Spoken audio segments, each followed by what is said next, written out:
Hello students, 8th English medium. In last session we started the revision of chapter number 1 and some students tell me that maybe by mistake or I don't know that they said that I didn't explain some properties. So now maybe it is right or wrong, I don't know, maybe, but by this video they can be satisfied now. In the last video we learned about the rational numbers and we explained the first property and that was closure property.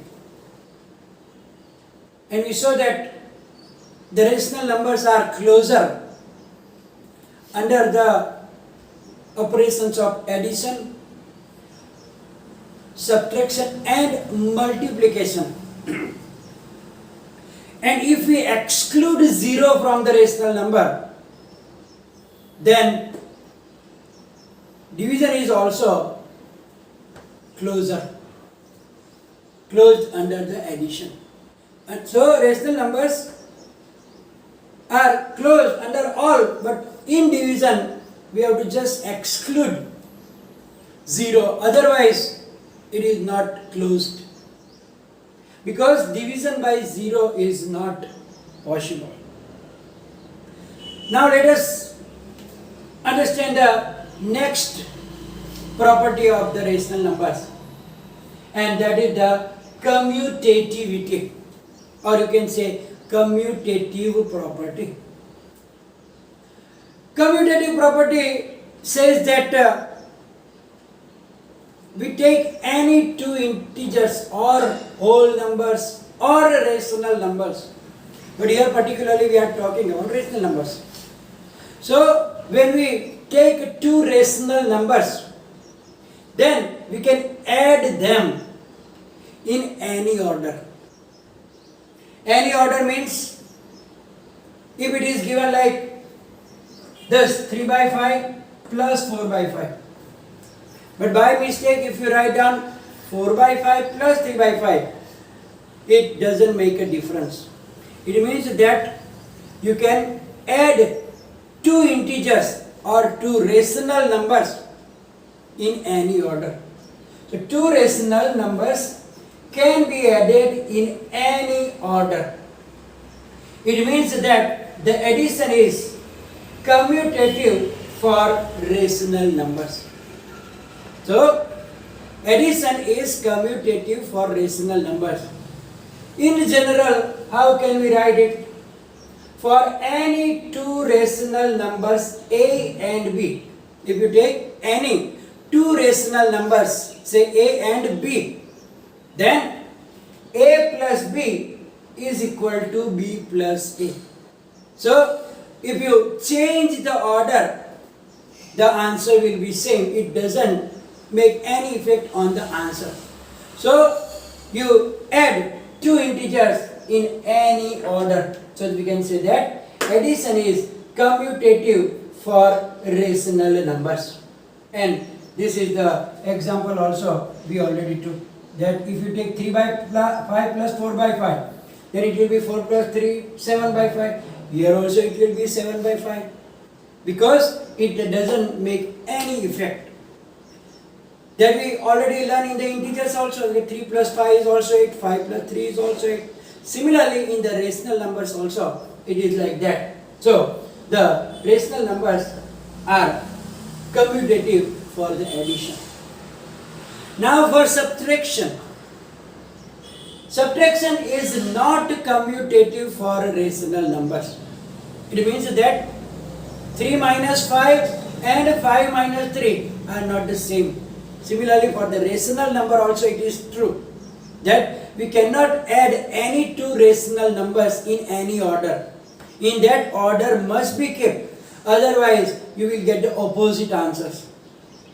So here we can say that subtraction is not commutative for rational numbers. So, for any two rational numbers a and b, a minus b is not equal to b minus a. Here you saw that a plus b is equal to b plus a. It means that you can add any two rational numbers in any order. But for subtraction, you have to keep that order. If you reverse the order, then your answer will be exactly opposite number. Means plus, if the answer is positive, your answer will come negative. And the real answer is negative, your answer will be positive. And therefore, the subtraction is not commutative for rational numbers. Let's go for the third, multiplication. Third operation is for multiplication. Multiplication also in the integers, we already know 3 5s are also 15, 5 3s are also 15. It means that when you multiply any two integers, then their answer is same, doesn't matter. Similarly for the rational number also, it is true that two rational numbers can be multiplied in any order. Similarly, like addition. So, that is multiplication is commutative for rational numbers.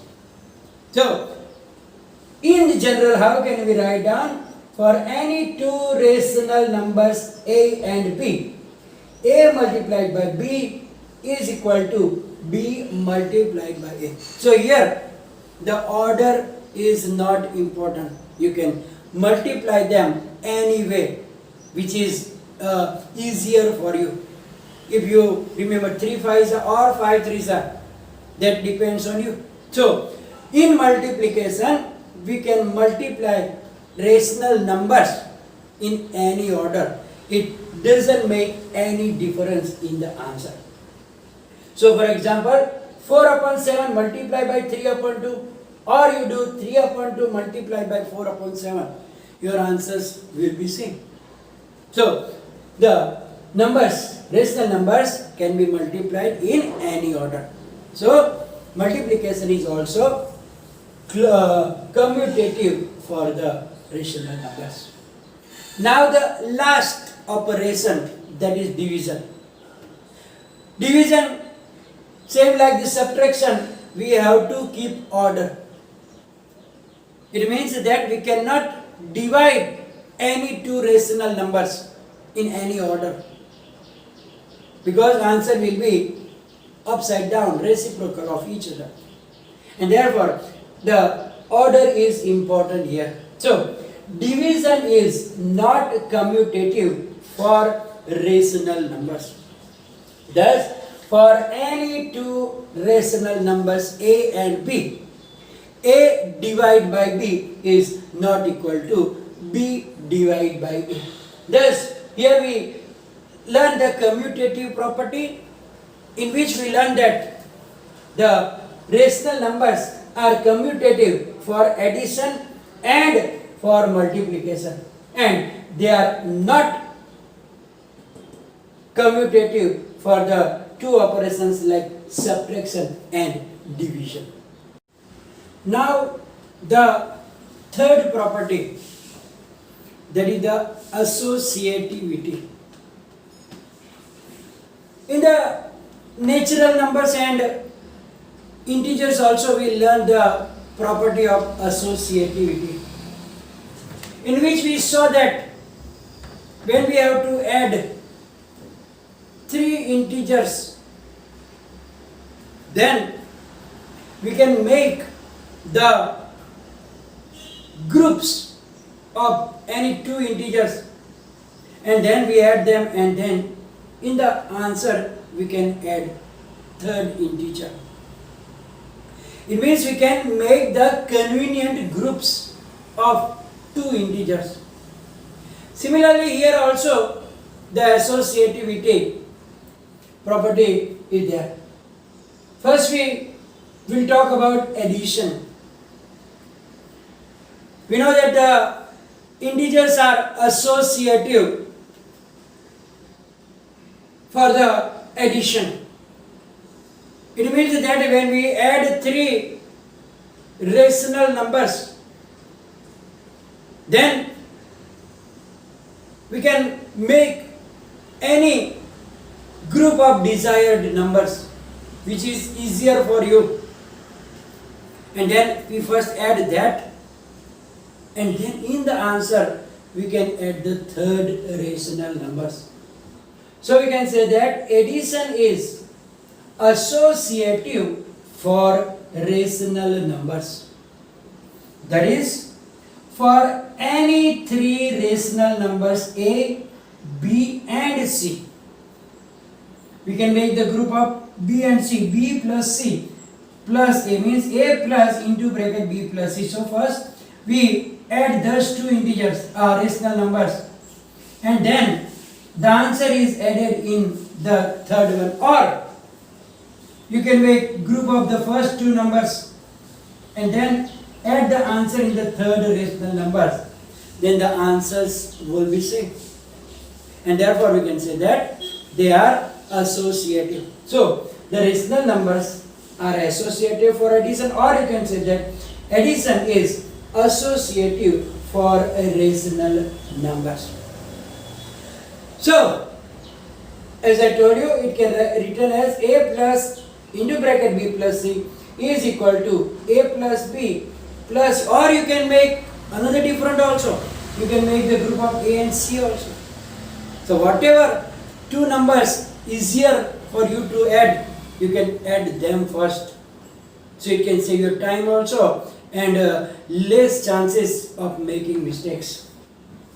Now the second operation is subtraction. So in subtraction it is not possible. Associativity does not hold for the subtraction. So subtraction is not associative for rational numbers. We already learned about that in the integers also in the previous standard. That for association the subtraction is not possible. So the subtraction is not associative for rational numbers. It means that when A, B and C are any three rational numbers, then A minus B minus C is not equal to A minus B minus C. So in subtraction the grouping is not possible. We have to follow the normal rules only, that we have to do A minus B first, and then from answer only you have to do that. So associativity does not hold good for the operation of subtraction. Now let us talk about the third operation, and that is the multiplication. So in multiplication we learn about the integers, that they are associative. It means that whatever multiplication is easier for you among the three numbers, you can multiply that two numbers first and then you multiply the last numbers. It doesn't make any difference. Similarly, in the case of rational numbers also it is true. It means that when we multiply three or more integers or rational numbers, so any grouping you do and then you do the multiplication, it is allowed, means answers will be same. So we can say that multiplication is associative for rational numbers. It means that for any three rational numbers A, B and C, we can write down A multiplied by into bracket B multiplied by C, means group of those two you multiply with the first number, or you first multiply the first and second number multiplied by C. So A multiplied by bracket B multiplied by C is equal to bracket A multiplied by B multiplied by C. Now the last one. Last one is for the division, and same like integers, for the division also the associative is not possible. So division is not associative for rational numbers. It means that for any three rational numbers A, B and C, the associativity does not hold. It means that A divide by into bracket B divide by C is not equal to bracket A divide by B divide by C. So same like the integers and the previous numbers we learned, the associativity does not hold good for the division also. So here we learn about the third property today, associativity, in which we saw that rational numbers are associative only for two operations, which are addition and multiplication, and it is not associative for the subtraction and division. So today we learn two properties which are very, very important. You have to learn about it, make sure in your mind, then it is easier for you in the examples. So here we are going to finish the session. In next session, the other property will be there, and any confusion, write down in the comment section. Thank you very much.